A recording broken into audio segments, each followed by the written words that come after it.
everyone, I wanted to go over a couple of settings in InDesign, setting up your pages for your menu for this week. So you'll see that I'm in InDesign right now, and if you haven't already, please go back to the announcements and watch my video on setting your default from picas to inches. That's really going to help you out this week before you get started. So we're going to be setting up an 8.5 by 11 with 2 pages. There's a specific margin and a specific bleed. We're also going to be turning off facing pages. So I want to show you really quickly how to set that up and what these different margins, bleeds, the trim size, all of that looks like on your page. So let's go back into InDesign. We're going to create a new document. There's a couple of different ways you can do this. You can click Create New, you can go to File, New Document, or you can just hit Command N even. So I'm going to click Create New, and I want to make sure first and foremost that I'm in print, letter, 8.5 by 11, and I need it to be 2 pages. I want to make sure I'm unchecking facing pages. And this is where we need to check some of our specifications. So my margin needs to be 0.375. I'm going to copy that, go down to the margin, and make sure that this is locked, because when you put in the first number and tab over, it'll put it in all 4 squares for you. Then we need to add in a bleed, and the bleed is 0.125. So that's a pretty standard bleed for a document. Most things have a 0.125 bleed when you send it to a printer.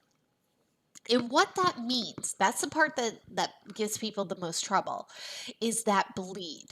So what that really means is that means that anything that extends right here to this red bleed line that's kind of off the page, that's going to be cut by the printer. So when you receive a piece in the mail, and I'm just gonna turn on my camera real quick just so that way you guys can see what I'm talking about. Always good to have a little visual. So that means basically that anything that goes off the page, off the edge like this, it's going to get cut. So that's how you get these nice backgrounds that go to the edge without that white border that you get when you print things at home, and you've probably seen that. So I'll turn my camera back off.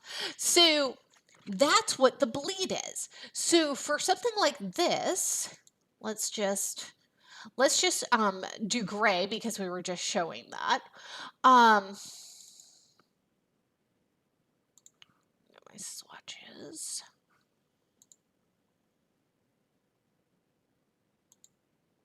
There we go.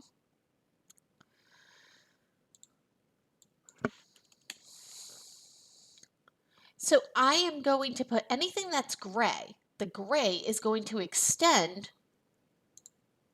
right to that red bleed line.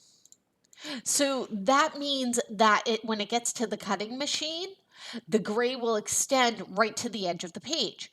So where is the page getting cut? Well, the page is going to get cut where you see the black that I'm about to draw.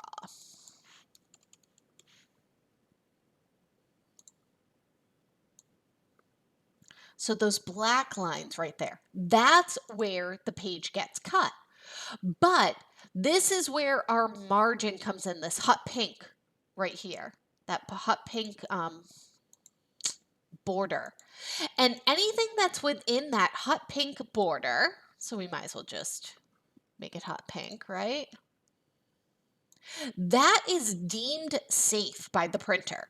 So that means that if anything ends up accidentally getting cut and it was inside of this margin, they will reprint it for you for free, because anything outside of the margin is kind of fair game, because when things go through the cutting machine, it can wiggle a little bit. So I'm going to again turn on my camera for a second. So the paper is fed into the cutting machine and it kind of has a little bit of a wiggle to it, which means that it might cut a little bit too far on this side and it might cut a little bit too far on that side, and you might see some of those discrepancies.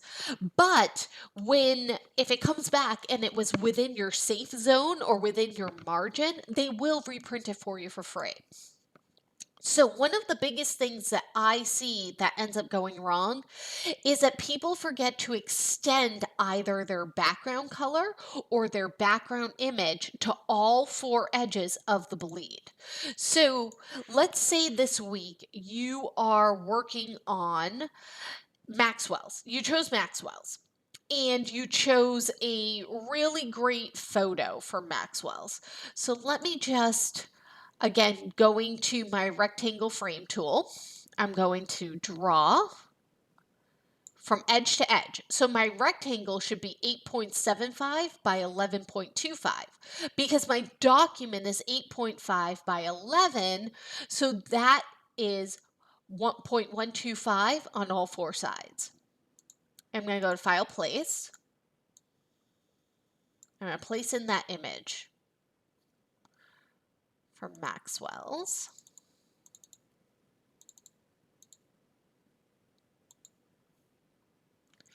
And just go up to Object, Fitting.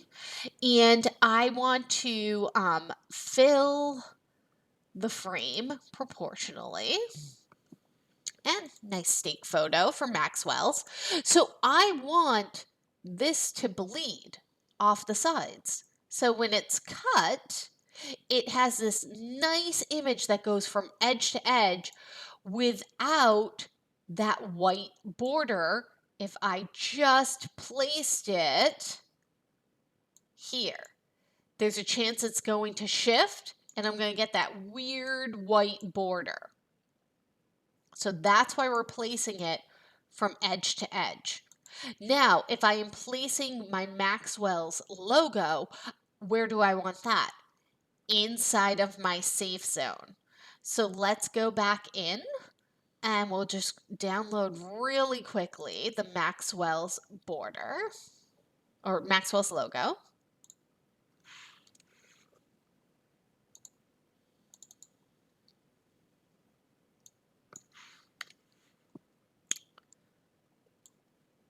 And drag that in here. And again, drawing out the box for the logo kind of gives you an idea of where you might want to place it and the size you might want it to be. So I probably want to place it right around in here. Do a File, Place. And again, Object, Fitting. And I want to fill the frame. Actually, I want to fit the content proportionally for this one because I want the whole logo to fit in the frame. And if I want it a little bit bigger, I can just extend again with the black direct selection tool, the arrow, go back up to object, fitting, and fit it again. And that looks nice right in that area. So you can save it and keep working.